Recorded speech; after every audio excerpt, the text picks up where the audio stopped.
Hello student. हम लोग पिछले क्लास में चर्चा कर रहे थे कि भारत की एग्रीकल्चर के संबंध में कि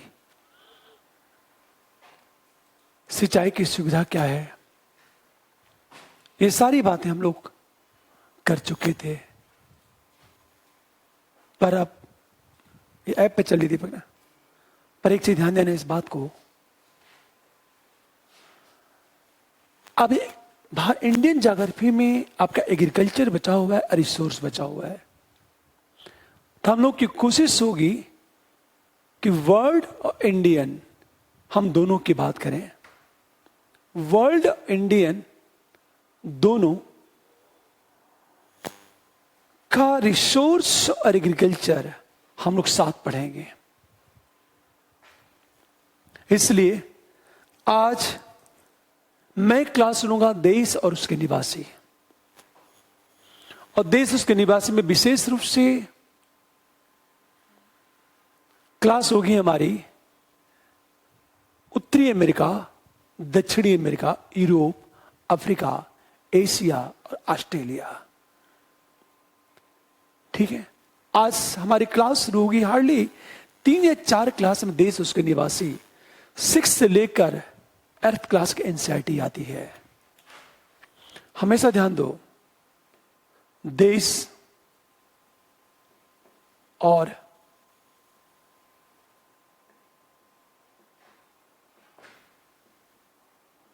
हम उसके निवासी की बात करें 6 से लेकर 8th क्लास तक के एनसीईआरटी की बात की जाए,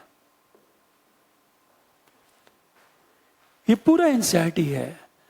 और कभी कभी यूपीएससी में एक आध प्रश्न या कभी कभी 2 प्रश्न यहां से पूछ दिया जाता है, लेकिन यहां से जो भी प्रश्न पूछा जाएगा वो स्टेट पीसीएस में पूछा जाएगा। इसलिए हम लोग सबसे पहले बात करेंगे उत्तरी अमेरिका महाद्वीप।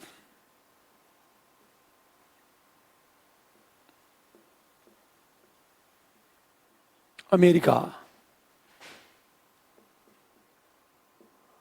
हम महाद्वीप की बात करें, ये हम लोग बातें करेंगे नॉर्थ अमेरिका महाद्वीप। अब ध्यान देना इस बात को, इसमें विशेष रूप से इसका भौगोलिक विभाजन, नदियां, रिसोर्स, जलवायु की हम बातें करेंगे, और ध्यान से समझना इस बात को तो मजा आएगा। ध्यान देना इस बात को। यदि हम उत्तरी अमेरिका महाद्वीप की बात करें, आप सबके सामने एटलस होना चाहिए। एटलस को खोल लो आप लोग। जैसे उत्तरी अमेरिका महाद्वीप का यदि मैप बनाया जाए,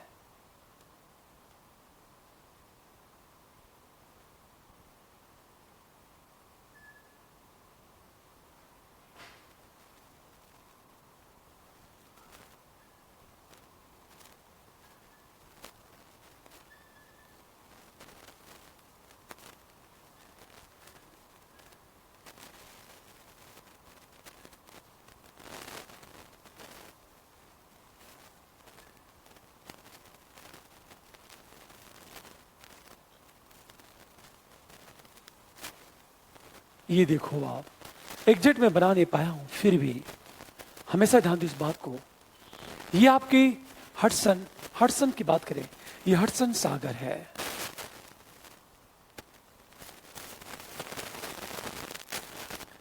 सागर, ये आपका मैक्सिको की खाड़ी है।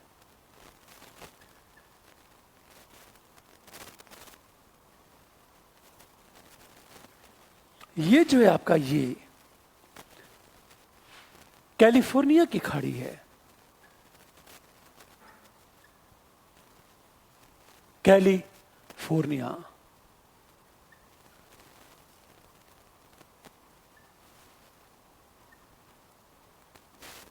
हम खाड़ी की बात करें, पूरी बात ध्यान देना, ये आपका पूरा अटलांटिक महासागर है।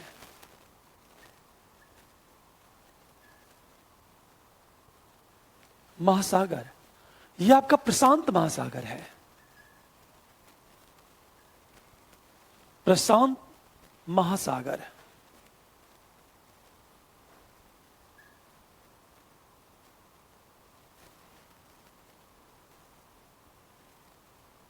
रफली आप सब लोग मैप बना लेना इस बात को, ध्यान से सुनिए इस बात को। ये प्रशांत महासागर है, उधर अटलांटिक महासागर है। ध्यान से समझना इस बात को कि मैप थोड़ा सा सही तरीके से नहीं बन पाया, बस समझो आप इस बात को कि पूरी अमेरिका को 4 भागों में भौगोलिक रूप से डिवाइड किया जाता है।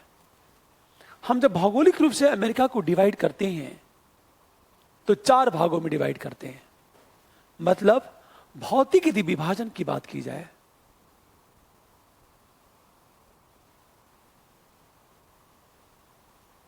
विभाजन, तो सबसे पहले हम बात करेंगे कनाडियन शील्ड की बात करेंगे हम लोग, फिर पूर्वी उच्च भूमि या ऑपलेशियन की हम बात करें। तीसरी चीज हम बात करेंगे पश्चिमी कार्डिलेरा,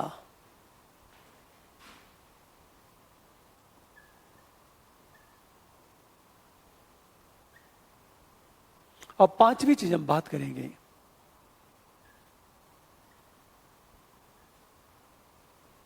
मध्यवर्ती हम मैदान की बात करें।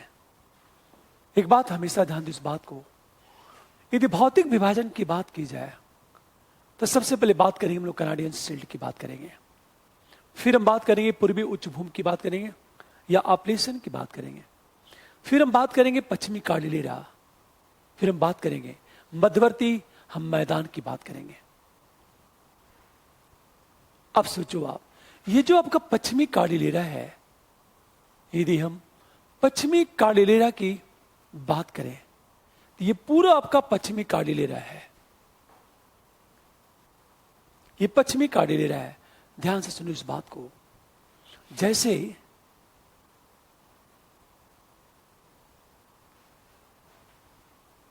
देखो आप,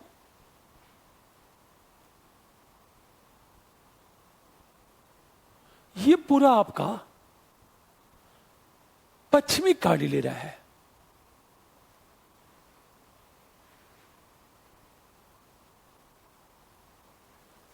ये पूरा आपका पश्चिमी कार्डिलेरा है। अच्छा, ये जो कनाडियन शील्ड है, ये आपका कनाडियन शील्ड है।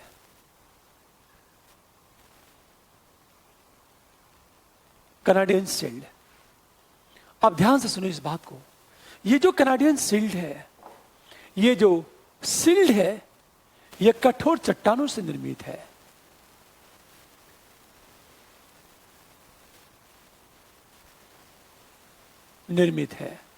हमेशा ध्यान दो, इस शील्ड की यदि बात करें हम लोग, हिमालयों के निरंतर सक्रिय से या अनेक झीलों का निर्माण हुआ।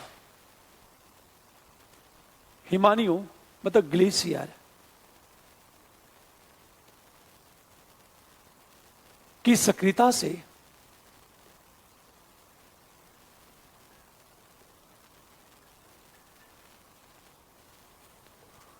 अनेक झील का निर्माण हुआ है इस कनाडियन शील्ड में। दूसरी चीज, ग्लेशियर के द्वारा इसका निरंतर अपरदन होने के कारण इसकी ऊंचाई कम हो गई है। ग्लेशियर के द्वारा निरंतर अपरदन से इसकी ऊंचाई कम हो गई है। एक बात हमेशा ध्यान दो इस बात को, इस कनाडियन शील्ड में क्या होता है, महत्वपूर्ण धात्विक खनिज पाए जाते हैं। ये जो आपका कनाडियन शील्ड है, ये कठोर चट्टानों से निर्मित है। पूरी बात, हिमालयों की सक्रियता से अनेक झीलों का निर्माण हुआ। ये विशेषकर आग्नेय चट्टानें हैं, इस पर ग्लेशियर निरंतर सक्रिय रहे और ग्लेशियर के कारण इसका अपरदन होता चला गया। इसकी ऊंचाई लगभग आज 300 से लेकर 400 मीटर है और इस शील्ड में झीलों की संख्या बहुत ज्यादा है। दलदली क्षेत्र भी है यहां पर। कारण यह है कि जब ग्लेशियर सक्रिय है तो वहां के चट्टानों का अपरदन हुआ, कालांतर में ताप में वृद्धि हुई और ग्लेशियर पिघल गए, और जो बड़े बड़े गर्त थे, गड्ढे थे, वो सब भर गए और झील का क्या हुआ, निर्माण हुआ। एक बात हमेशा ध्यान देना, इस बात को, पूरी बात देखो आप। ये कैनाडियन शील्ड है। यहां यदि हम बात करें झीलों की तो सच तो ये है, देखो यहां एक झील पाई जाती है, ग्रेट बियर झील।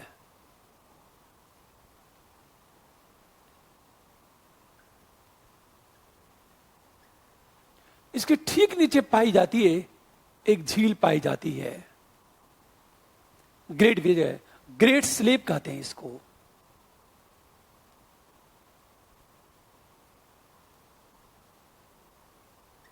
हम झील की बात करें, आप ध्यान से सुने इस बात को। इसके ठीक नीचे देखा जाता है अथावास्का झील है, अथावास्का झील है। हमेशा अथा वास्का हम झील की बात करें, उसके ठीक नीचे जब जाओगे तो रेंडियर झील है।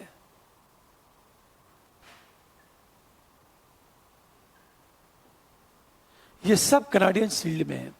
उसके ठीक नीचे आओगे तो विनिपेग झील दिखेगी आपकी।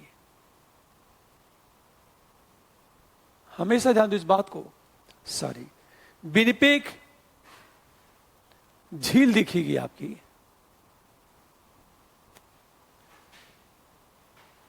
हमेशा ये जो विनिपेग झील है,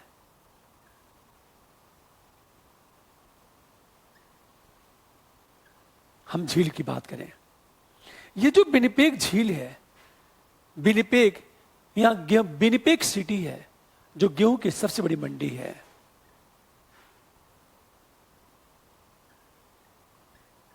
इस झील के पास विनिपेग शहर है जो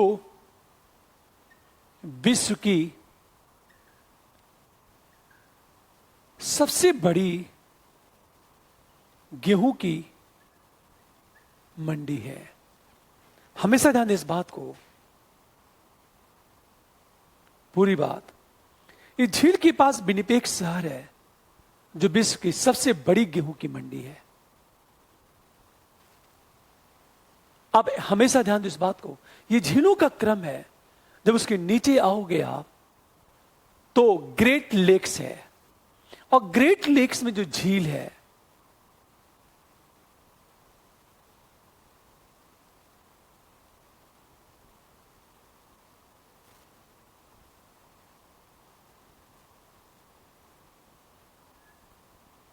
ये पूरा ग्रेट लेक्स है। ये सब के सब कैनाडियन शील्ड में चल रहा है। ये हमेशा जितनी झीलें हैं, यदि ये कहा जाए, ये जो झील है ओंटारियो झील, यहां से सेंट लॉरेंस नदी निकलती है,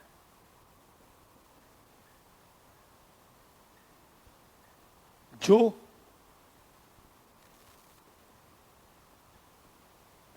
उत्तरी अमेरिका की सबसे व्यस्त अंतःस्थलीय जलमार्ग है। हमेशा ध्यान दो इस बात को, ये ओंटारियो झील है। ये जो झील है, हमेशा एरी झील, यह विश्व की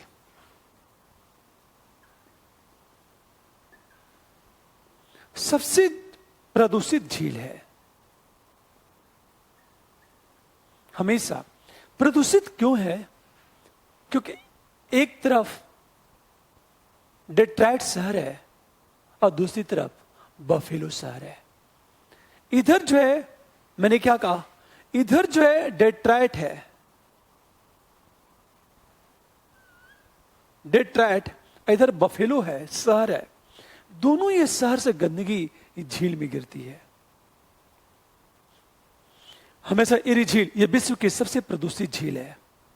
ये जो झील है आपका, जैसे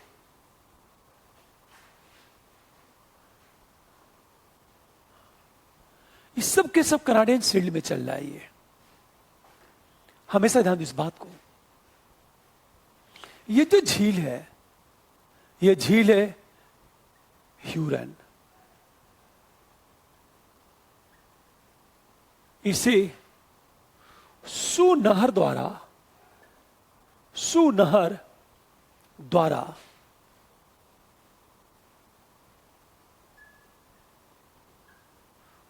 सुपीरियर से जोड़ दिया गया है।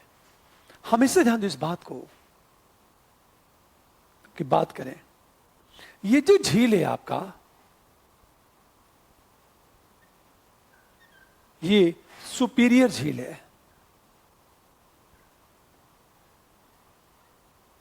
हमेशा ध्यान दो इस बात को, ये सुपीरियर झील है। यह विश्व की सबसे बड़ी मीठे पानी की झीलें हैं। हमेशा ध्यान दो, ये जो झील है आपका, ये मिशिगन है और इसी के तट पर स्थित है आपका मिशिगन झील।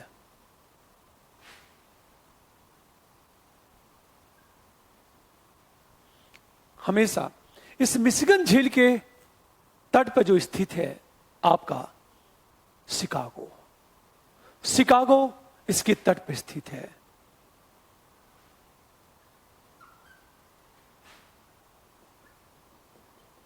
शिकागो इसके तट पर स्थित है। शिकागो की बात करें, ये जितनी भी झीलें हैं, अब मैंने क्या कहा, ये जो 5 झीलें हैं, ये 5 झीलें हैं, ये ग्रेट लेक्स कहलाती हैं।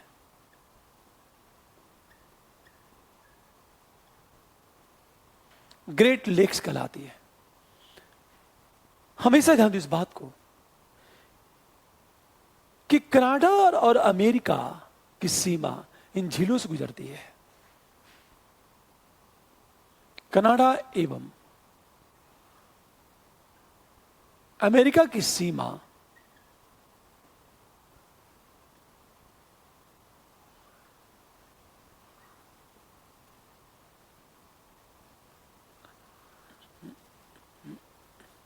पूरी बात ध्यान देने इस बात को देखो आप, ये झील है। ग्रेट स्लीव से एक मैकेंजी नदी निकलती है। हमेशा मैकेंजी नदी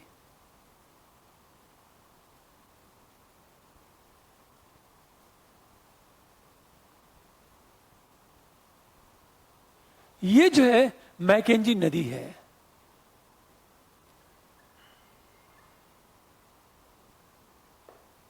निकलती कहां है? ग्रेट स्लीव से, और गिरती कहां है? आर्कटिक सागर में। हमेशा ध्यान दो इस बात को, ये जितनी झीलें हैं केवल मैप में देखते चले जाओ आप, ध्यान से सुनो इस बात को। उत्तरी अमेरिका महाद्वीप, सबसे पहले कहा कनाडियन शील्ड की बात करें हम लोग। कनाडियन शील्ड की ऊंचाई कम होगी, इस पर पहले ग्लेशियर था और ग्लेशियर द्वारा निरंतर अपरदन से इसकी ऊंचाई कम होती चली गई। इसकी यदि बात करें, सबसे ऊपर ग्रेट बियर है, उसके नीचे ग्रेट स्लीव झील है, उसके नीचे आओगे तो अथावास्का झील है, उसके बाद रेंडियर झील है। देखो आप, अथावास्का झील पर यूरेनियम सिटी स्थित है, उसके नीचे विनिपेग, और विनिपेग झील के पास विनिपेग शहर है जो विश्व की सबसे बड़ी गेहूं की मंडी है। सुपीरियर जो झील है, यह विश्व की सबसे बड़ी मीठे पानी की झील है। यह मिशिगन झील है और इसी की तट पर शिकागो शहर स्थित है। यह ह्यूरन है, इसे सू नहर द्वारा सुपीरियर झील से जोड़ दिया गया है। मतलब ये आपका जोड़ दिया गया, ये सुनहर है। हमेशा एरी झील ये विश्व की सबसे प्रदूषित झील है। क्यों? क्योंकि इसके एक तरफ डेट्राइट है और दूसरी तरफ बफेलो शहर है। डेट्राइट और बफेलो शहर की यदि बात करें, दोनों के उद्योगों से निकले हुए गंदे पानी को झील में छोड़ दिया जाता है। जैसे झील अत्यधिक प्रदूषित हो गया है। ओंटारियो झील की बात करें, यहां से सेंट लॉरेंस नदी निकलती है, जो उत्तरी अमेरिका के सबसे बेस्ट अंतःस्थलीय जलमार्ग है। और इरी और ओंटारियो के बीच में न्यागरा जलप्रपात है। न्यागरा, हम जलप्रपात की बात करें, ये पूरा कनाडियन शील्ड है। और कनाडियन जो शील्ड है यह लॉ एस के लिए फेमस है। हमेशा ध्यान दो इस बात को, यह जो है लॉ आयस के लिए फेमस है। यह uranium, radium, copper, manganese, nickel जैसे महत्वपूर्ण धातुएं यहां पाई जाती हैं। ये कनाडियन हम शील्ड की बात करें, आप ध्यान से सुनो इस बात को। कनाडियन, ये सभी के सभी झीलें कनाडियन शील्ड में स्थित हैं। अच्छा, कनाडियन जो शील्ड है उस पर हजारों की संख्या में झीलें हैं, क्योंकि कनाडियन शील्ड के सभी झीलें मीठे पानी की झीलें हैं। क्यों? क्योंकि इनका निर्माण ग्लेशियर से हुआ है। तो एक चीज ध्यान देना, मैंने क्या कहा, ये जो कनाडियन शील्ड है, इस शील्ड पर निर्मित झील मीठे पानी की झील है।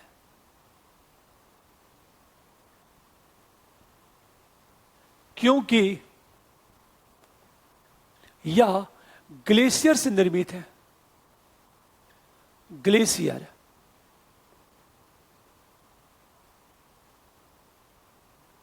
निर्मित है। हमेशा ध्यान दें इस बात को।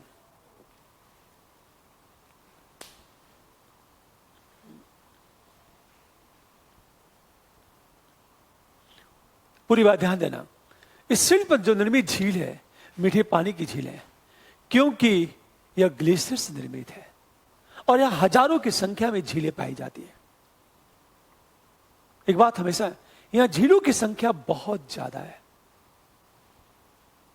अब सोचो आप, ये कनाडियन हम शील्ड की बात करें, ये तो कनाडियन शील्ड है। अब हम बात करेंगे पूर्वी आपलेशियन की उच्च भूमि की बात करेंगे हम लोग। हमेशा जैसे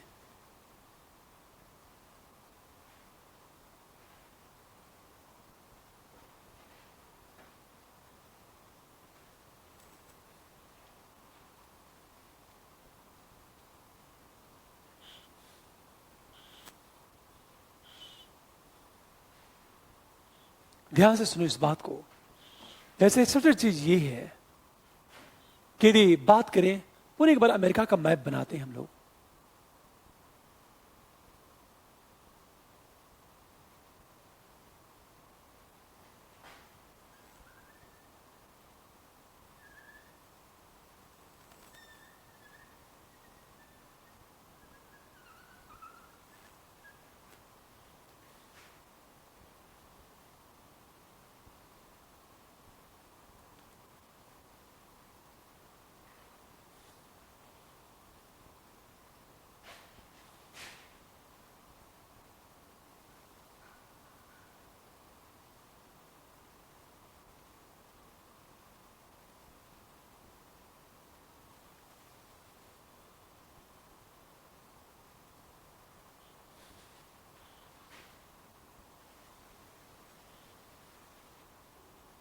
मैं सही तरह बन नहीं पा रहा ये।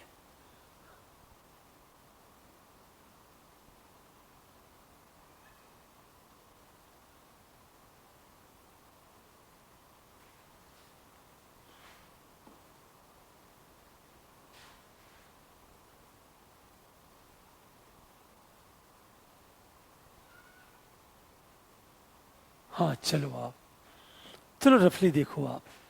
फिर मैंने ये कहा, एप्लीशियन की उच्च भूमि,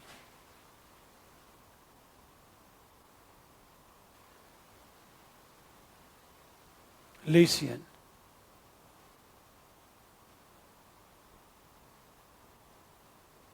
उच्च भूमि की बात करें हम लोग, हमेशा ध्यान दो इस बात को।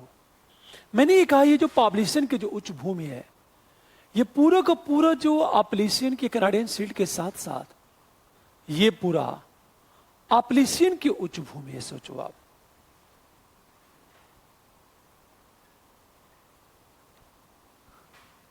एक मिनट मैं इधर लिख रहा हूं, मैं इसको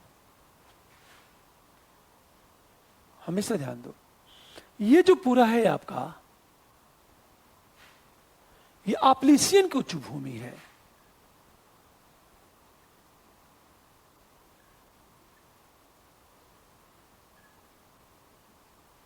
हम भूमि की बात करें, ये जो इसमें सबसे बड़ी चीज की विशेषता क्या है, जो भूमि की बात करें, हमेशा यह दक्षिणी पूर्वी कनाडा और उत्तरी पूर्वी अमेरिका में फैला हुआ है। यह दक्षिणी पूर्वी कनाडा तथा उत्तरी पूर्वी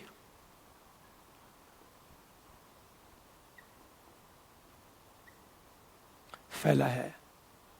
पूरी बात ध्यान देने इस बात को, यहां कोयले का निक्षेप ज्यादा है। इस पठार से हडसन नदी निकलती है, जिस पर न्यूयॉर्क शहर स्थित है। हमेशा इस पठार से हडसन नदी निकलती है, जिस पर न्यूयॉर्क शहर स्थित है। इस नदी को इरी नहर के द्वारा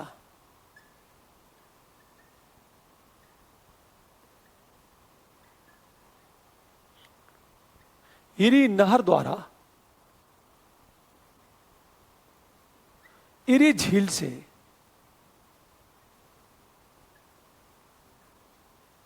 जोड़ दिया गया है। हमेशा इस पठार से जो निकलने वाली नदियां हैं तीव्रगामी हैं। इससे निकलने वाली नदियों का प्रवाह तीव्र होता है। इसलिए जल विद्युत उत्पादन के अनुकूल होती हैं।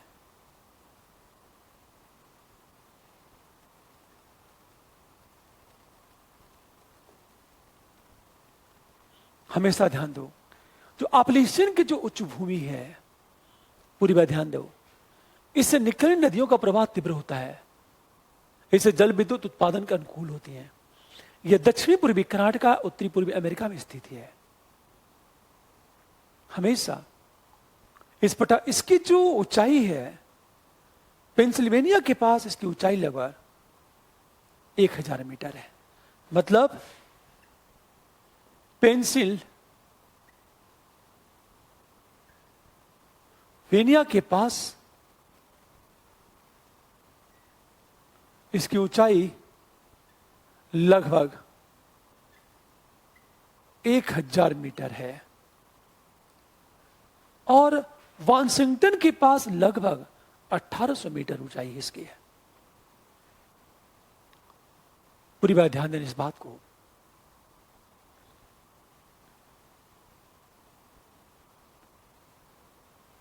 आप ध्यान से समझो इस बात को। ये एप्लीशियन की उच्च भूमि है। ये क्या कोयले का निक्षेप ज्यादा है। मतलब यहां कोयले का निक्षेप ज्यादा है। पूरी बात ध्यान देने इस बात को। मतलब यह एप्लीशियन की उच्च भूमि की बात करें हम लोग। तीसरी चीज पश्चिमी कार्डिलेरा, यदि हम पश्चिमी कार्डिलेरा की बात करें तो ध्यान देना इस बात को, पश्चिमी यदि कार्डिलेरा की बात की जाए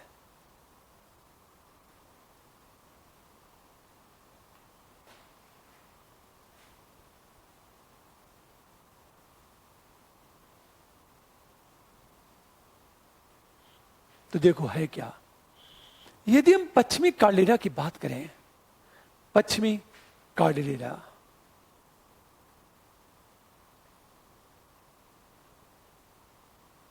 एक बात ध्यान देना, इसकी सबसे ऊंची चोटी सबसे ऊंची चोटी माउंट मैकनले है।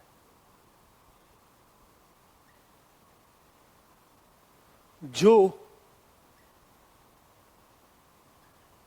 अलास्का में स्थित है।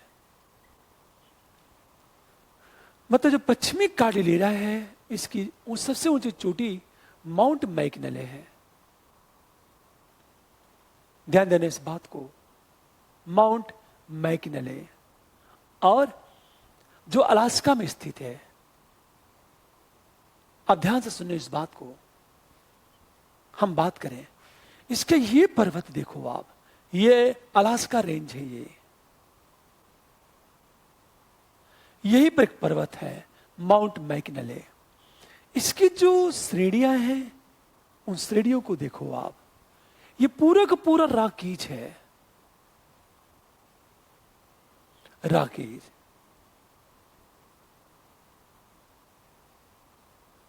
इसकी ऊंची चोटी जो है माउंट विटनले, विटनले इसकी ऊंची चोटी है। आप ध्यान से समझे इस बात को। होता क्या है, यह बहुत सारे पर्वत हैं, एक तटीय श्रेणी है। हम तटीय श्रेणी की बात करें, ये जो पर्वत है ये तो आपकी राकीज है, ये माउंट एवरेस्ट की ऊंची चोटी है। ये जो पर्वत है आपका तटीय श्रेणी, कोस्टल रेंज कहते हैं इसे, कोस्टल रेंज कहते हैं इसे। हमेशा ध्यान दो, ऊपर जो पर्वत है, ये जो पर्वत है,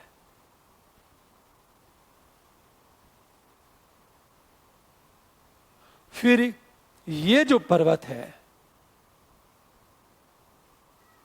हमेशा ऊपर वाले किसको कहते हैं, कैस्केड, कैस्केड पर्वत, इसे कहते हैं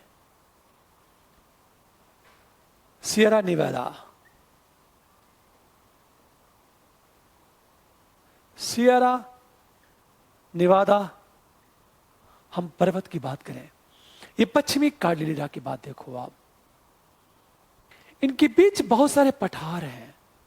जैसे मैंने कहा, कोलंबिया का पठार, ग्रेट बेसिन का पठार, और फिर कोलोराडो का पठार। अब सोचो जरा, ये जो है इनके बीच बहुत सारे पठार हैं।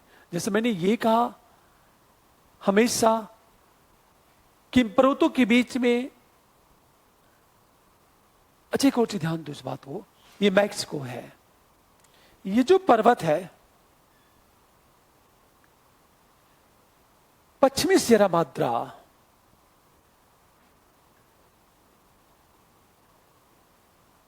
सियरा माद्रा, और ये जो पर्वत है पूर्वी सियरा माद्रा।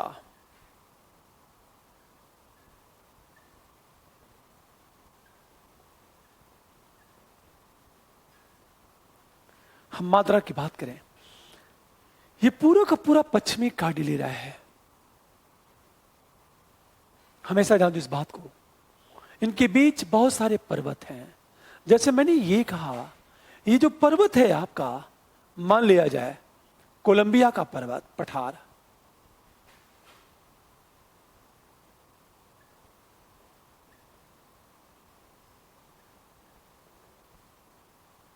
कोलंबिया का हम पठार की बात करें, दूसरा जो पठार है ग्रेट बेसिन पठार।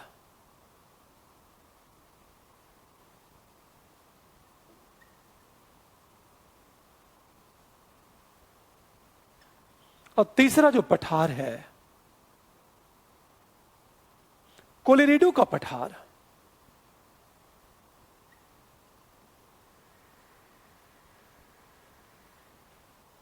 हमेशा ध्यान दो इस बात को, यह पठार है कोलंबिया का जो पठार है और ग्रेट बेसिन का पठार। पूरी बात ध्यान देना, ये तीनों के तीनों जो पहाड़ हैं, पठार हैं, ये अंतर पर्वतीय पठार है, इंटर माउंटेन प्लेटियस की बात करें हम लोग। ध्यान से समझो इस बात को, मैंने क्या कहा आपसे, पूरी बात देखो आप। ये जितने भी पठार हैं ये सब के सब अंतर पर्वतीय पठार हैं। ये कौन सा पठार है? ये भी पठार है, पर ये एक तरफ मैदान और दूसरी तरफ क्या है? समुद्र। तो महाद्वीपीय पठार की बात करें हम लोग, हमेशा ध्यान दें इस बात को। अब देख, ये सारे के सारे जो पठार है अंतर पर्वतीय पठार है। तो ये कहा जाए कि जो ग्रेट बेसिन है,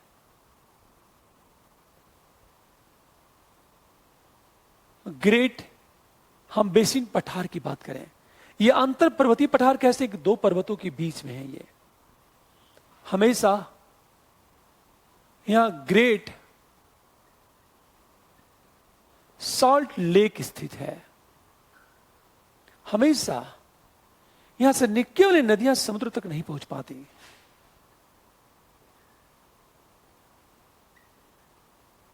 होने वाली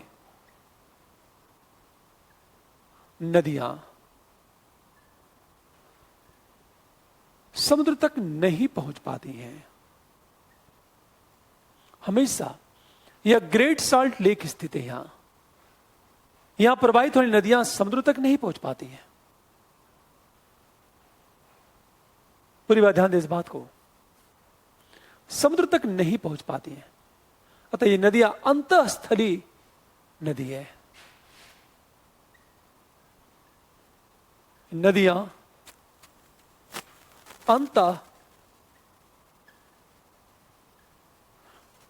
अंतःस्थलीय नदियां हैं, मतलब समुद्र तक पहुंच पाती ही नहीं। ये जो कोलोराडो का पठार है, पठार यहां कोलोराडो नदी बहती है। हमेशा ध्यान दो,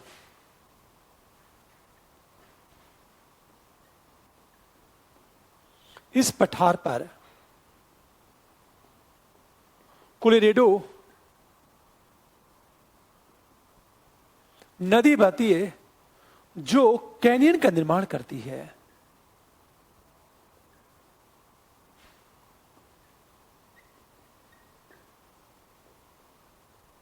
हमेशा इस पठार पर कोलोराडो नदी बहती है जो कैनियन का निर्माण करती है।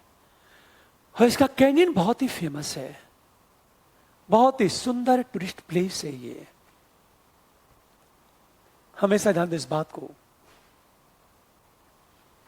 अब देखो आप, ये तो सारे की हम बात करें, आपका पश्चिमी कार्डिलेरा, अलास्का रेंज, ऊंची चोटी क्या है? माउंट मैकनले। ये माउंट विटनले है, ये राकीज है। देखो ये कैस्केड श्रेणी है, ये सियरा नेवेदा पर्वत है। ये कोस्टल रेंज है, तटीय श्रेणी है। ये राकीज है। ये ग्रेट बेसिन, कोलंबिया का पठार और कोलोराडो का पठार। हमेशा कैनियन, कोलोराडो का कैनियन जिसे ग्रांड कैनियन कहते हैं, ये दुनिया में बहुत ही फेमस है यार। फिर हम बात करें, मैक्सिको का पठार यहां पाया जाता है। मैक्सिको का पठार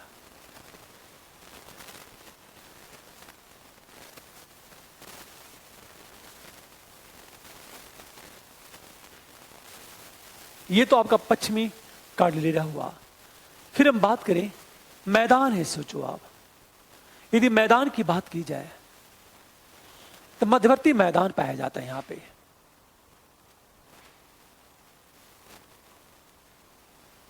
मध्यवर्ती यदि मैदान की बात करें हम लोग,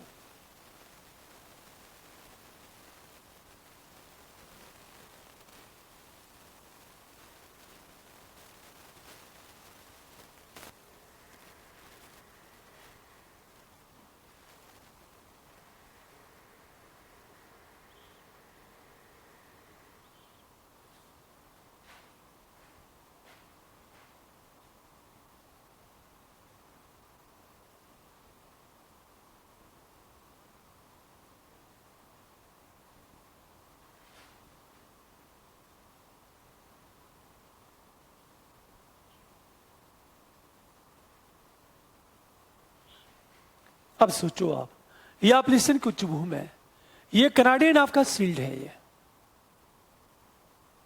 ये पूरा कनाडियन सील्ड है। ये हम कनाडियन सील्ड की बात करें, ये आपका कनाडियन सील्ड है, ये कनाडियन सील्ड है, ये आप लिसन की उच्चभूमि।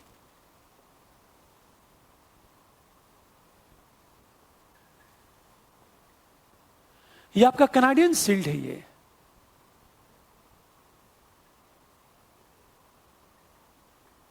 हडसन की खाड़ी है, ये हमेशा ध्यान दो इस बात को। ये आपका पश्चिमी कार्डिलेरा है, मान लो पश्चिमी, हम कार्डिलेरा की बात करें, पश्चिमी कार्डिलेरा,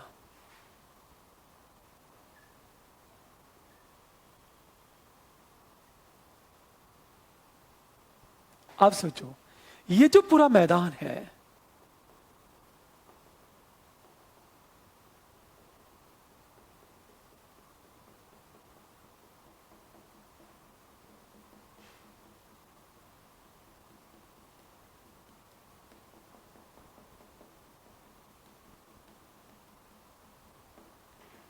ये मैदान है। अब सोचो जरा, ये जो मैदान है मध्यवर्ती मैदान है,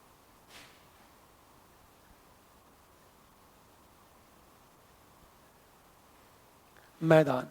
यदि भी इस मैदान की हम बात करें, तो इस मैदान की जो लंबाई है मैकेंजी नदी के डेल्टा से लेकर मैकेंजी नदी की डेल्टा से लेकर मिसिसिपी नदी की डेल्टा तक 6000 किलोमीटर में फैला है। पूरी बात ध्यान दो, ये जो मैकेंजी नदी है, मैकेंजी नदी के डेल्टा से लेकर मिसिसिपी नदी की डेल्टा तक लगभग 6000 किलोमीटर में यह फैला हुआ है। अच्छा, इस मैदान की यदि बात की जाए, इसकी जो चौड़ाई है, चौड़ाई 2000 किलोमीटर, और देखा जाए रॉकीज पर्वत एवं एप्पलेचियन के बीच स्थित है।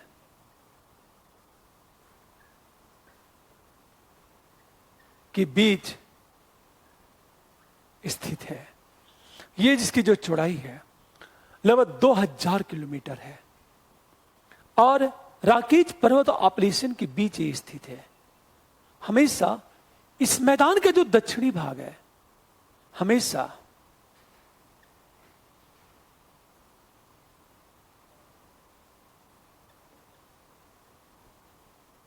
इस मैदान के दक्षिणी भाग में जनघनत्व तो कम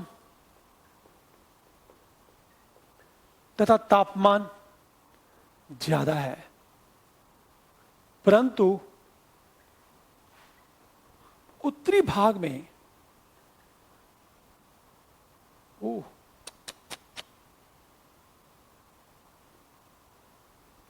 उत्तरी भाग में जनघनत्व तो कम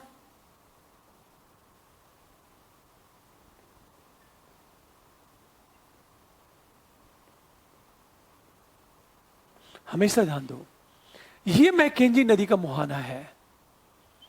पूरा डेल्टाई क्षेत्र से लेकर ये पूरा मिसिसिपी नदी है, इसकी अनेक सहायक नदियां हैं। मैकेंजी नदी से लेकर मिसिसिपी नदी तक इसका विस्तार है।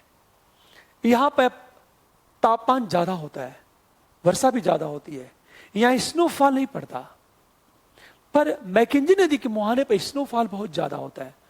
ये नदी आर्कटिक सागर में गिरती है और शीत ऋतु में नदी जम जाती है। यह पूरी बात ध्यान देना, ये जो नदी है ये शीत ऋतु में जम जाती है नदी। यह क्लियर? अच्छा, हम इस मैदान की बात करें, इस मैदान के दक्षिणी भाग में जहां तापमान ज्यादा होता है, कपास और मक्के की और तंबाकू की खेती की जाती है।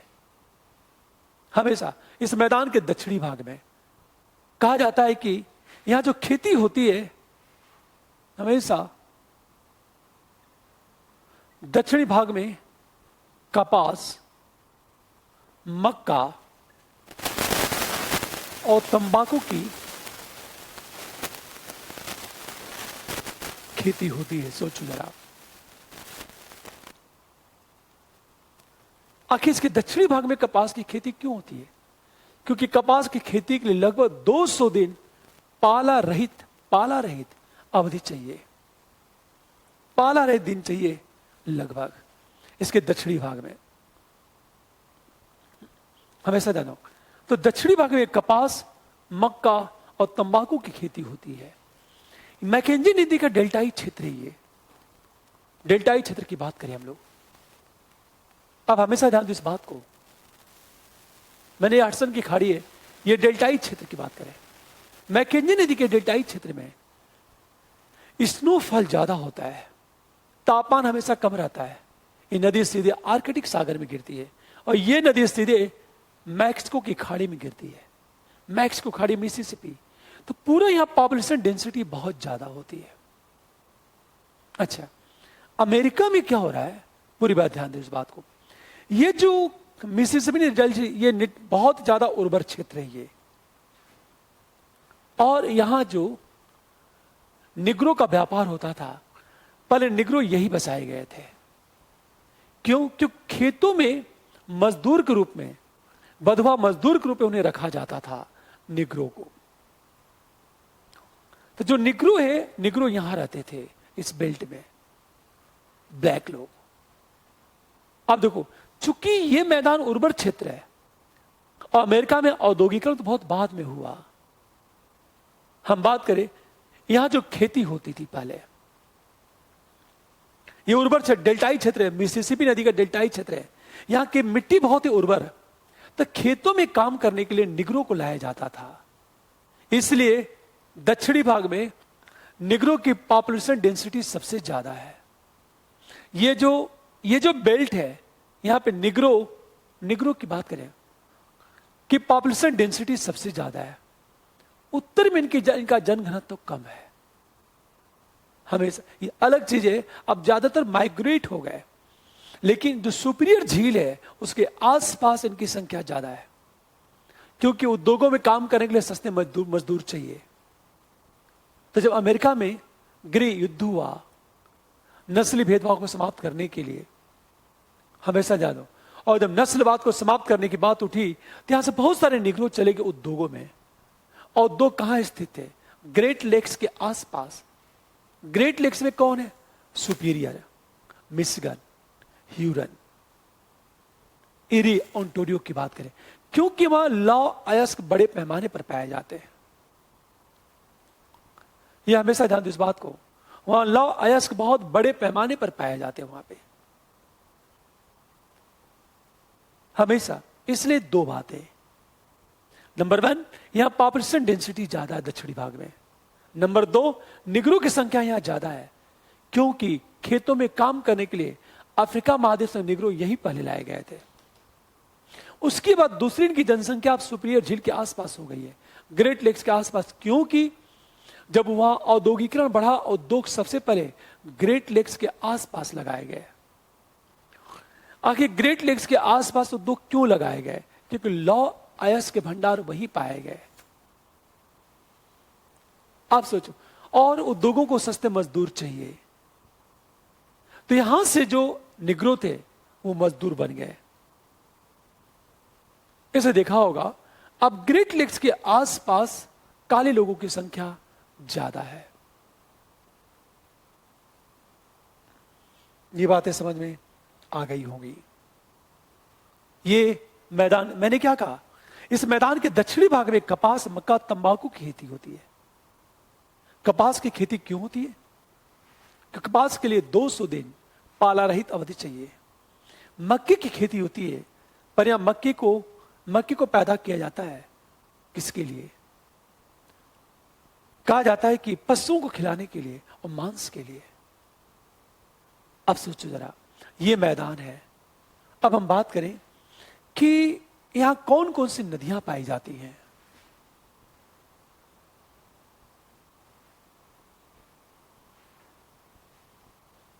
देखो आप,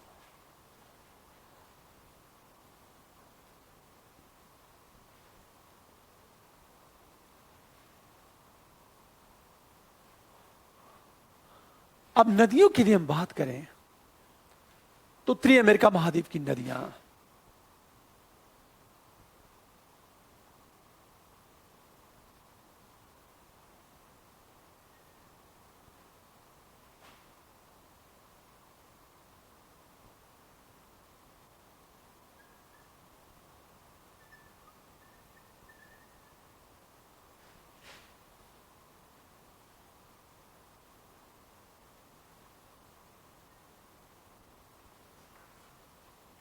ये उत्तरी अमेरिका महाद्वीप है। हमेशा ध्यान दो इस बात को। हम नदियों की जब बात करेंगे तो सबसे पहले बात करेंगे मैकेंजी नदी, उत्तरी अमेरिका की नदियां। उत्तरी अमेरिका की नदियां कौन कौन सी हैं? जैसे मैंने कहा, ग्रेट बियर, ये ग्रेट स्लेव है। ये यहां से नदी निकलती है, मैकेंजी नदी निकलती है। मैकेंजी नदी निकलती है। एक सोचो, ये मैकेंजी नदी का डेल्टा है, ये ग्रेट स्लेव है, ये मैकेंजी नदी है। ये सीधे आर्कटिक सागर में गिरती है। हमेशा दक्षिण से उत्तर प्रवाहित होकर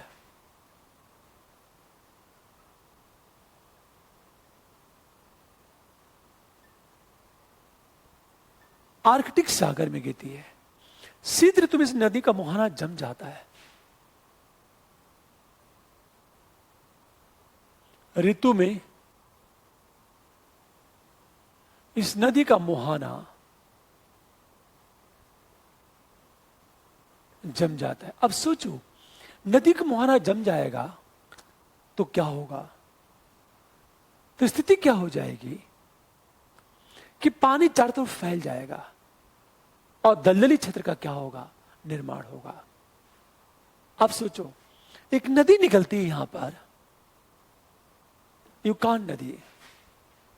हमेशा एक नदी निकलती है, यूकान नदी।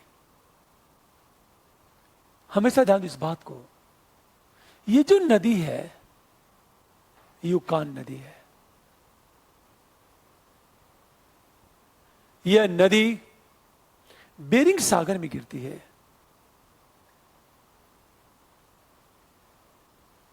अलास्का से निकलकर बेरिंग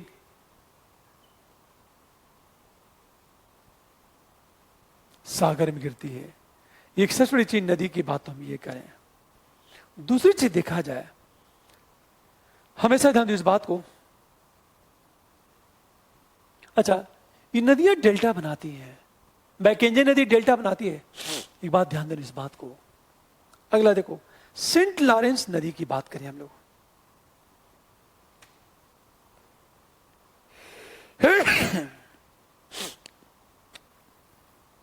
हमेशा सेंट लॉरेंस हम नदी की बात करें, जैसे ये आपकी सेंट लॉरेंस नदी है।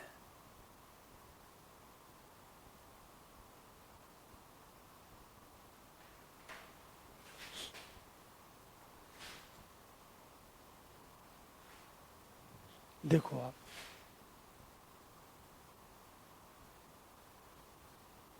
ये सेंट लॉरेंस नदी है।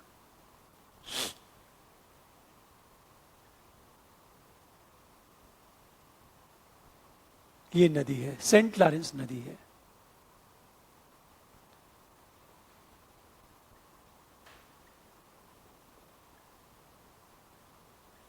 इस नदी की क्या विशेषता है? यह ओंटारियो के पास से निकलती है। हमेशा, यद्यपि यह नदी पश्चिमी सुपीरियर के पश्चिम से निकलती हुई, झीलों से होते हुए, ओंटारियो होते हुए यह कहा जाती है, यह अटलांटिक महासागर में। और इस नदी पर एक न्यागरा जलप्रपात है। हमेशा ध्यान दो इस बात को, यह जो नदी है विशेषकर सेंट लुई के नाम से निकलती है, और इस पर न्यागरा जलप्रपात है, आइरोक्यूस बांध है। इस तरह समझो आप। देखो, यह नदी सुपीरियर के पश्चिम से सेंट लुई नाम से निकलते हुए, झीलों से होते हुए अटलांटिक महासागर में गिरती है।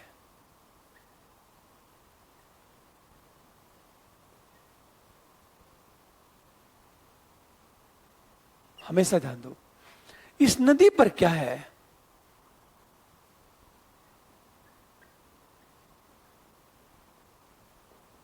न्यागरा जलप्रपात है, जो इरी झील एवं ओंटारियो के बीच स्थित है।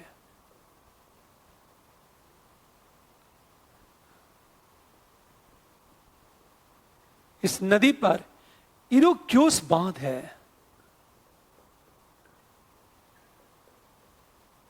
क्योस बांध है। अच्छा, ये नदी उत्तरी अमेरिका महाद्वीप की सबसे व्यस्त जलमार्ग बनाती है। हमेशा ध्यान दो इस बात को, सबसे ज्यादा व्यस्त जलमार्ग का निर्माण ये नदी करती है। हमेशा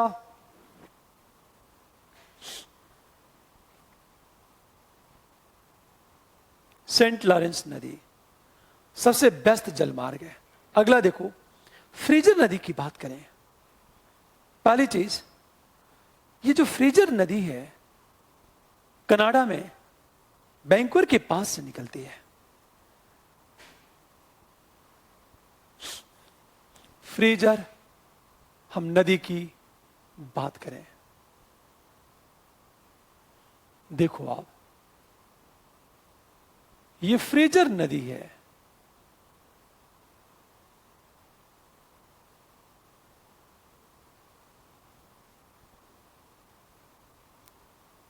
यहां पे एक शहर है वैंकूवर। हमेशा ये जो नदी है ये वैंकूवर शहर है, और नदी निकलती है कनाडा के कोलंबिया प्रांत से निकलती है। ये कनाडा के कोलंबिया प्रांत में प्रवाहित होती है हमेशा। और इस पर एक महत्वपूर्ण शहर है वैंकूवर की बात करें। अगली चीज कोलंबिया की बात करें, हमेशा ध्यान दो, ग्रांड कुली और चीफ जोसेफ बानविले। यदि हम बात करें कोलंबिया नदी की, हमेशा ध्यान दो इस बात को। पहली चीज, कोलंबिया नदी की बात करें हम लोग, देखो आप, ये कोलंबिया नदी है।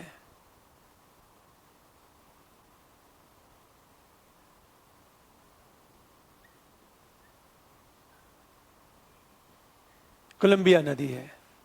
इस नदी की खासियत ये है कि यह नदी कनाडा अमेरिका में दोनों में बहती है। ये इस नदी पर कुछ महत्वपूर्ण बात है, हमेशा जानते इस बात को। यदि हम कोलंबिया नदी की बात करें, हमेशा यह नदी अमेरिका एवं कनाडा में प्रवाहित होती है। यह नदी अमेरिका एवं कनाडा में प्रवाहित होती है। हमेशा इस नदी पर महत्वपूर्ण बांध है ग्रांड कुली, बानविले। इस नदी पर जो महत्वपूर्ण बांध है ग्रांड कुली, बॉनविले और चीफ जीसेफ। हमेशा ध्यान दो इस बात को, ये जो नदी अमेरिका कनाडा में प्रवाहित होती है, इस नदी पर महत्वपूर्ण बात है ग्रांड कुली, बानविले और चीफ जीसेफ। महत्वपूर्ण बात है। कई बार बांध के बारे में प्रश्न पूछा जा सकता है कि कौन किस पर बांध है। हमेशा ध्यान दो, हम कोलोराडो नदी की बात करें, कोलोराडो नदी, नीचे जब आओगे तो कोलोराडो नदी बहेगी।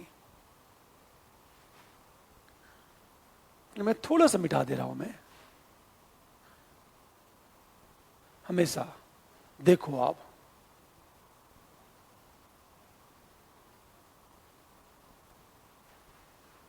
अब सोचो कोलोराडो नदी बहती है,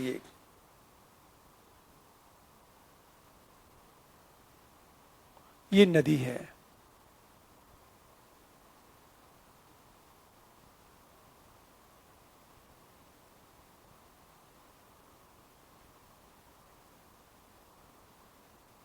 ये कोलोराडो नदी है। हमेशा ये नदी की विशेषता क्या है? ये सब के सब कहां गिर रही है? प्रशांत महासागर में गिर रही है। ये बड़ा सा खड्ड बनाती है और अपने खड्ड के लिए यह फेमस है। हमेशा ध्यान दो इस बात को। इस नदी में एक महत्वपूर्ण घाटी है, इंपेरियल घाटी, कपास के लिए फेमस है। सची हूवर, बोल्डर, पार्कर, डेविस बांध हैं।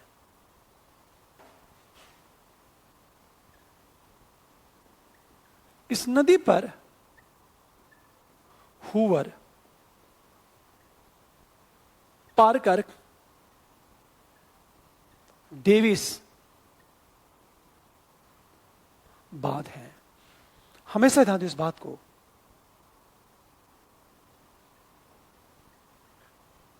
नदी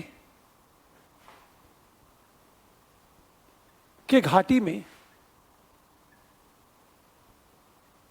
इंपेरियल घाटी, पूरी बात ध्यान देना, कपास के लिए, कपास की खेती के लिए प्रसिद्ध है।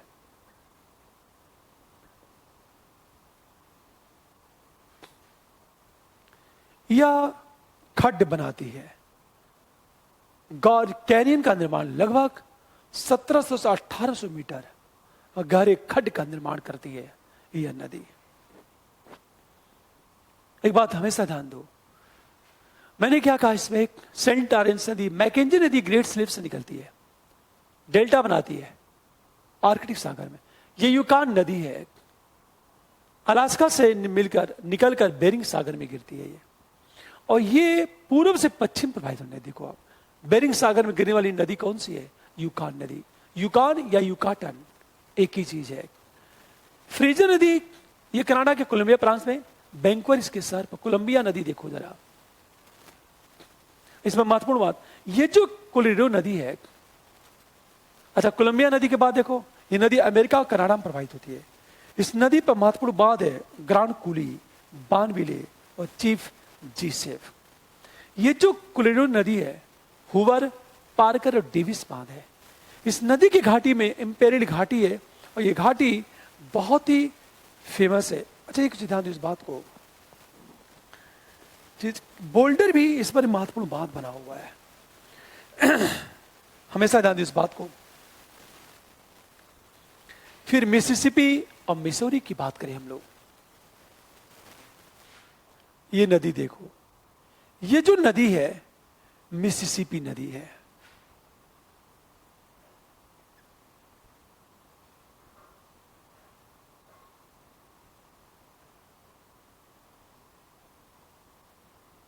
हमेशा इस नदी की घाटी में कपास, और ये कहा जाता है ये विश्व का सबसे बड़ा नदी तंत्र है हमेशा, और इस पर क्यूक बांध बना हुआ है।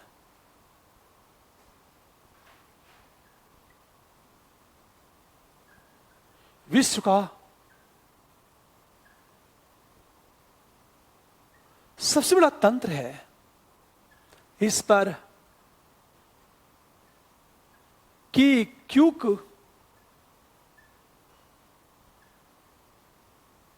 बांध बना है। और ध्यान दो, ये नदी गिरती कहां है? मैक्सिको की खाड़ी में। इसकी सहायक नदी है मिसौरी। ये नदी है मिसौरी, इसकी सहायक नदी है। ये उत्तरी अमेरिका महाद्वीप में। ये भी अंत में हम रियो ग्रांड की बात करें, हमेशा फोर्ट पैक इस पर बांध बना हुआ है।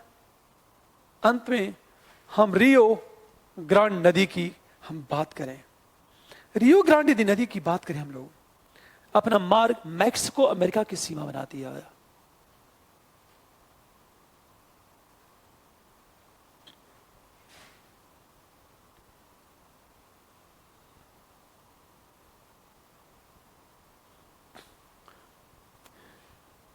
देखो आप,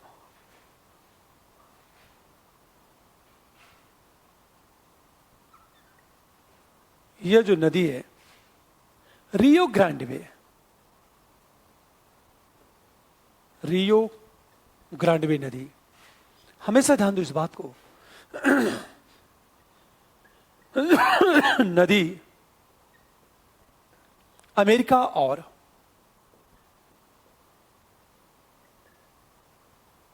मैक्सिको की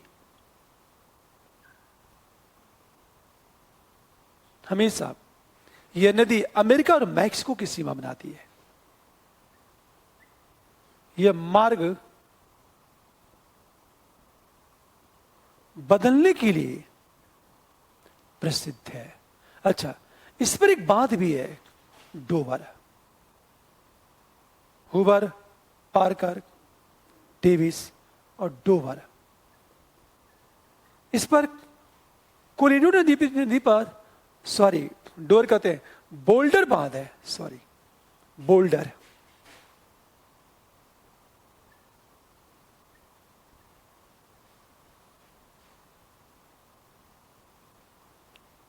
पूरी बात ध्यान दो इस बात को।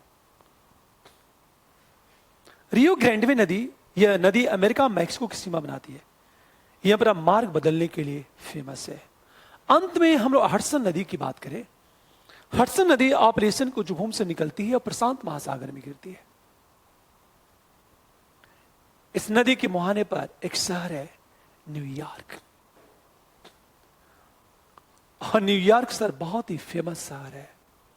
न्यूयॉर्क, ये है अमेरिका की महत्वपूर्ण नदियां।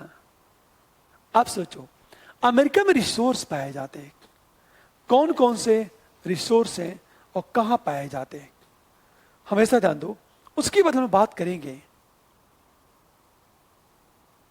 हम लोग अमेरिका की जलवायु, वनस्पति और संसाधन की बात करें।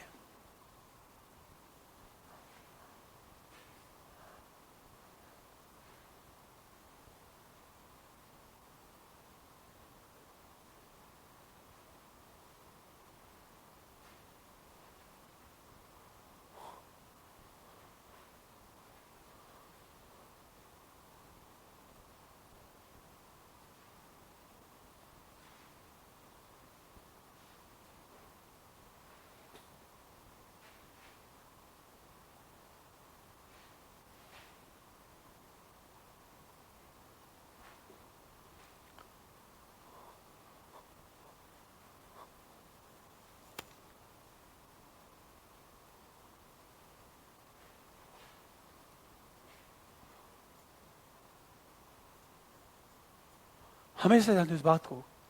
अब अमेरिका के रिसोर्स की बात करेंगे हम लोग। अमेरिका में संसाधन कौन कौन सा पाया जाता है? अमेरिका, उत्तरी अमेरिका महाद्वीप में संसाधन,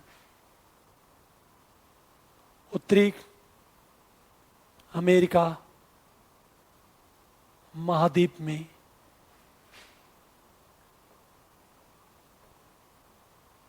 पाए जाने वाले, हम संसाधन की बात करें, देखो आप, ये जो रिसोर्स होता है, सबसे पहले हम लोहा की बात करें। लोहा यूएसए में पाया जाता है। जो यूएसए में पाया जाता है, सुपीरियर लेक्स के आसपास ये बड़े पैमाने पर पाया जाता है, जिसमें वर्मिलियन, स्यूना, मार्केट, गोगेबिक, मेनामिनी, मैसाबी। यूएसए में जो है ग्रेट लेक्स के आसपास लौ निक्षेप है। ये जो ग्रेट लेक्स के आसपास लौ निक्षेप है, इसमें विशेष रूप से कौन सी खाने हैं? वर्मिलियन,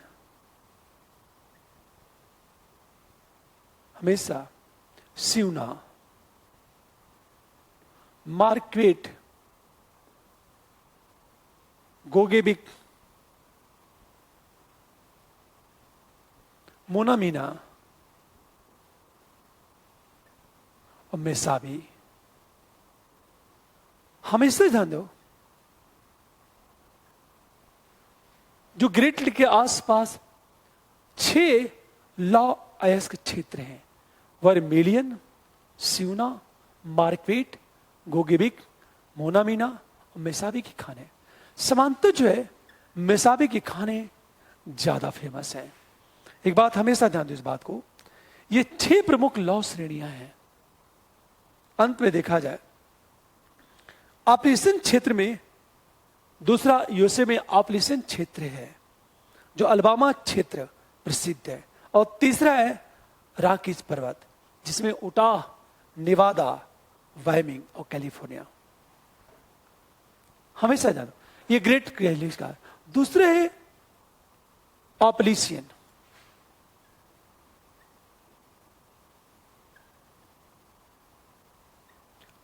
ऑपलिशियन क्षेत्र में अल्बामा क्षेत्र लॉस की फेमस है।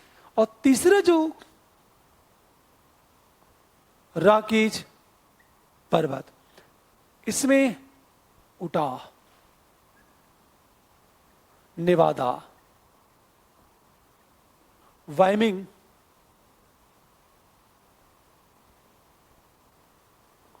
और कैलिफोर्निया का क्षेत्र। अब सोचो, तो लौ अयस्क में यूएसए में 3 क्षेत्र हैं।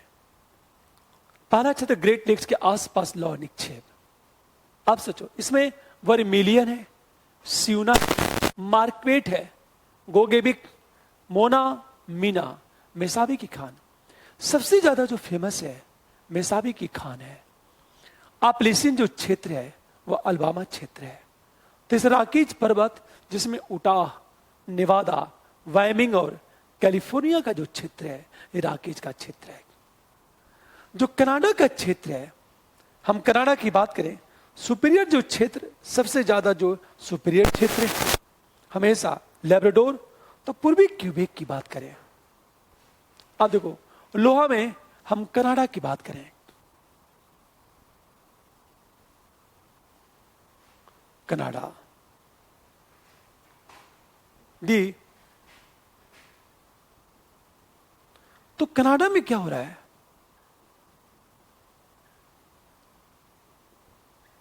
सुपीरियर क्षेत्र फेमस है कनाडा में। सुपीरियर क्षेत्र की बात करें हम लोग,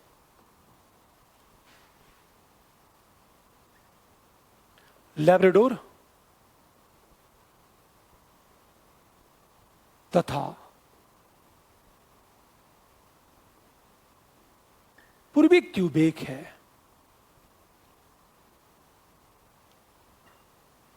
वर्तमान में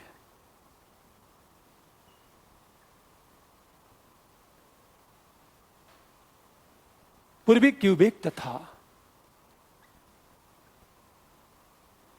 लेब्राडोर से लोहा।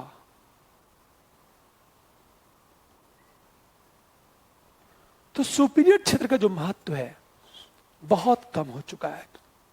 यदि तांबा की बात करें तो पश्चिम की ओर कनाडा से मैक्सिको तक विस्तृत है। अरिजोना राज्य सबसे प्रमुख है, जिसमें मोरेंसी, हमेशा जान दो,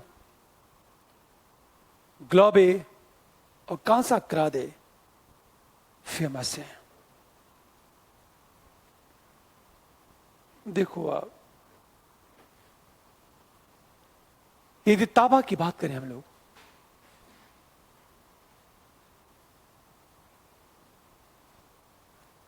तांबा में यदि यूएसए की बात करें तो हो चुका है पश्चिम में कनाडा से लेकर मैक्सिको तक विस्तार है। पश्चिम में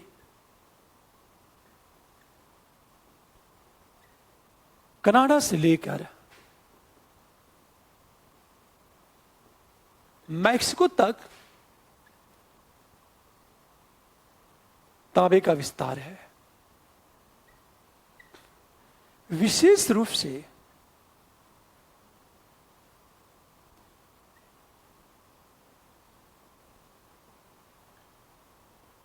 अरिजोना राज्य के मोरेंसी, कांसा ग्रादे,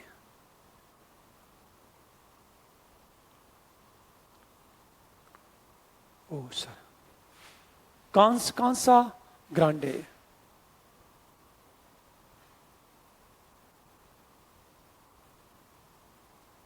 से तांबा निकाला जाता है।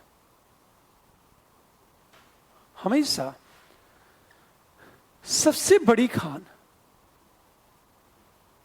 तांबे की, सबसे जो बड़ी खान है उटा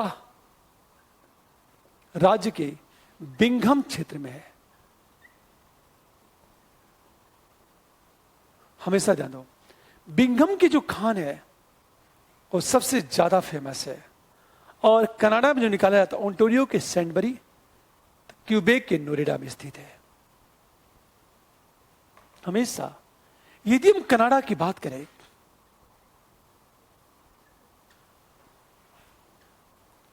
ओंटारियो के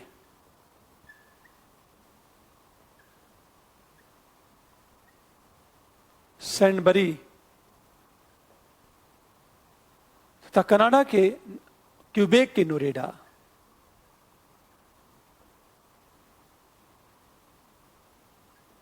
नोरेडा की बात करें, तांबा का जो क्षेत्र है, मतलब यदि हम कोयले के निक्षेप की बात करें हम लोग, तो सबसे ज्यादा कोयला कहां पाया जाता है इसकी बात करेंगे हम लोग।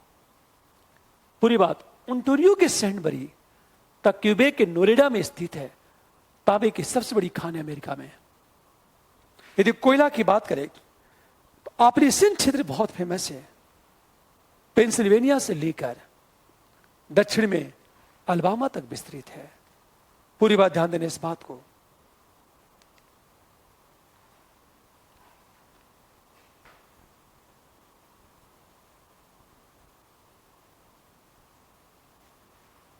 यदि हम कोयले की बात करें तो कोयला सबसे ज्यादा कहां पाया जाएगा? कोयला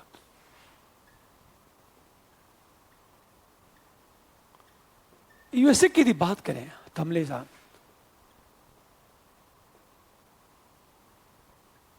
आपलेशियन का क्षेत्र प्रसिद्ध है।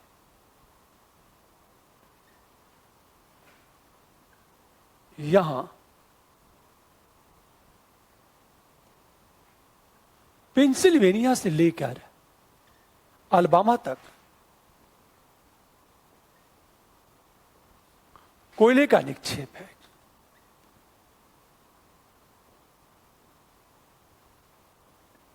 तो उसके बाद क्या होता है कि राकीज में भी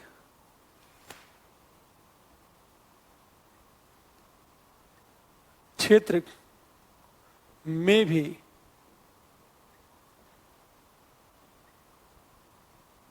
कोयला पाया जाता है। तो यूएसओ में कोयले का निक्षेप ज्यादा है। हमेशा कोयला ऊर्जा का एक महत्वपूर्ण स्रोत है। यदि कोयले की बात की जाए तो मैंने क्या कहा, जो आपका आपलेशियन क्षेत्र है, पूरी बात ध्यान देना, ये जो आपका आपलेशियन क्षेत्र है वहां भी कोयले का निक्षेप बहुत ज्यादा है। हमेशा पेट्रोलियम की बात करें तो पहला तेल कुआं 1859 में पेंसिल्वेनिया राज्य के ट्यूटोफिल्स नामक स्थान पर खोदा गया। पूरी बात ध्यान दो, यदि हम बात करें पेट्रोल,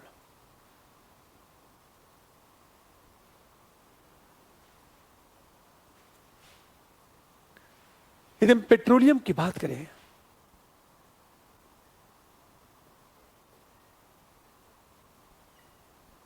जो पेट्रोलियम क्षेत्र है, सबसे पहले तेल का कुआं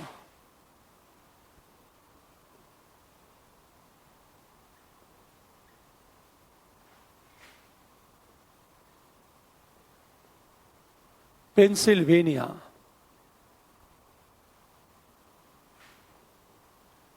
राज्य के टिटुस फील्ड्स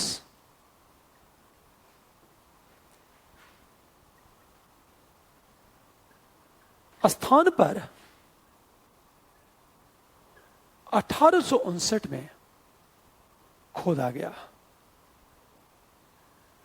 हमेशा, और इसका जो क्षेत्र है आपका, बेसिकली मैक्सिको की खाड़ी की बात करें, खाड़ी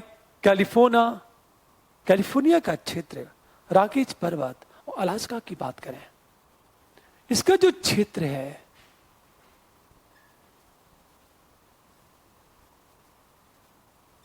मैक्सिको की खाड़ी,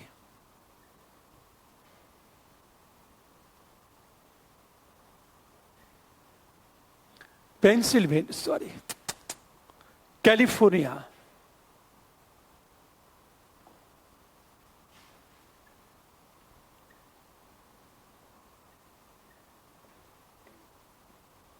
आपका अलास्का, रॉकीज, इंडियाना जो राज्य है, यहां बड़े पैमाने पर कोयला के, इलिनायस में भी तेल निकाला जाता है।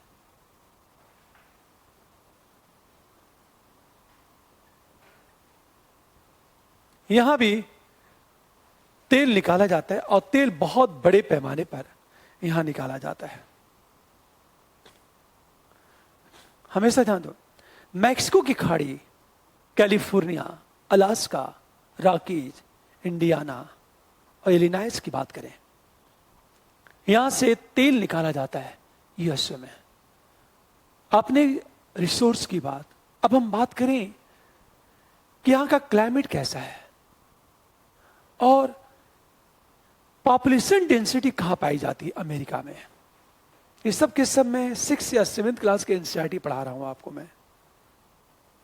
6 या 7th क्लास के एनसीईआरटी की बात मैं कर रहा हूं आपसे। हमेशा ध्यान दो इस बात को।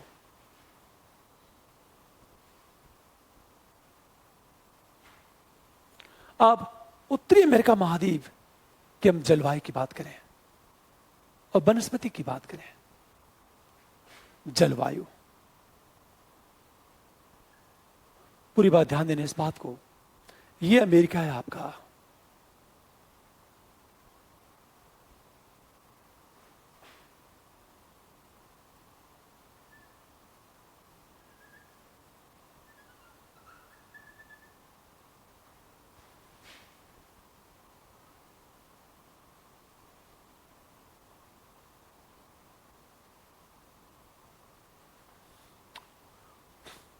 चलो अब हम जलवायु की बात करें।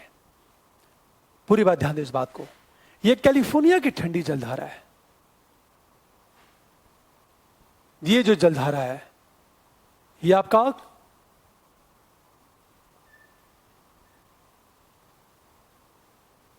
हमेशा कैलिफोर्निया की ठंडी जलधारा, ये उत्तरी प्रशांत महासागरीय अपवाह है। एक उत्तरी प्रशांत महासागरीय अपवाह, ये जो धारा है ब्रिटिश कोलंबिया,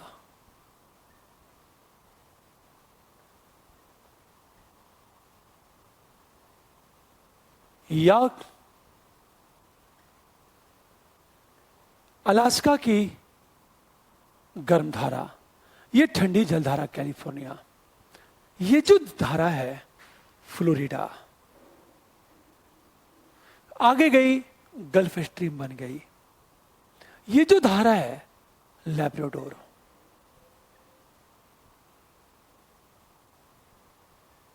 की ठंडी धारा, ये गल्फ स्ट्रीम की गर्म धारा, ये आपकी फ्लोरिडा है।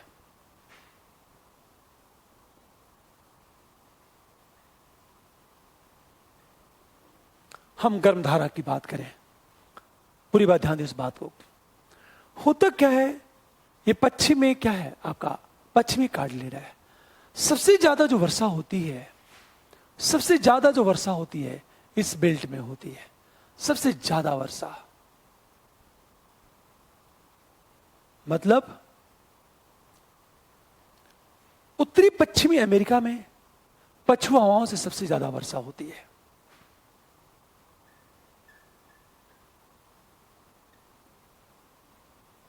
उत्तरी पश्चिमी अमेरिका में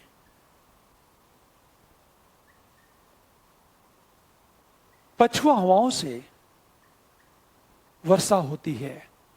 हमेशा ध्यान दें इस बात को, ये जो पछुआ हवाएं वो सीधे टकराती हैं और यहां वर्षा होती है। हमेशा ध्यान देना इस बात को। फिर एक प्रश्न कि कई बार वर्षा इस बेल्ट में होती है सबसे ज्यादा।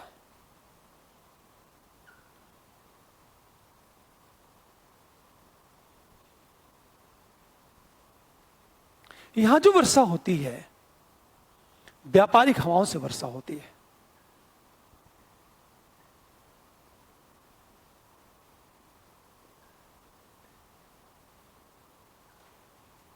यहां जो वर्षा होती है वो व्यापारिक हवाओं से वर्षा होती है। यहां जो वर्षा होती है अमेरिका में, उत्तरी पश्चिमी अमेरिका में पछुआ हवाओं से वर्षा होती है। अब एक चीज, हम जैसे जैसे ये एक पतली पट्टी के रूप में वर्षा होती है, केवल पतली पट्टी के रूप में वर्षा होती है यहां पे हमेशा। क्यों यहां पतली पट्टी के रूप में? ये पश्चिमी यूरोपीय जलवायु है। आखिर ऐसा क्यों होता है? क्योंकि ध्यान देना इस बात को, रीजन ये है कि राकीज है, इन्हें पार जाने देता ही नहीं। जैसे पतली पट्टी के रूप में यहां तापमान कम होता है, यहां तापमान ज्यादा होता है। हम जैसे जैसे दक्षिण से उत्तर बढ़ते जाएंगे तापमान गिरता जाएगा, पश्चिम से पूरब बढ़ेंगे तो तापमान गिरेगा। हमेशा ध्यान दो इस बात को। शेष बातें हम लोग कल करेंगे, ठीक है? एक बार इसे ध्यान देना है इस बात को। Thank you. कल हम लोग मिलते हैं। सॉरी, कल तुम्हारा सैटरडे, मैं मिलूंगा आपसे मंडे को, कल नहीं। ओके।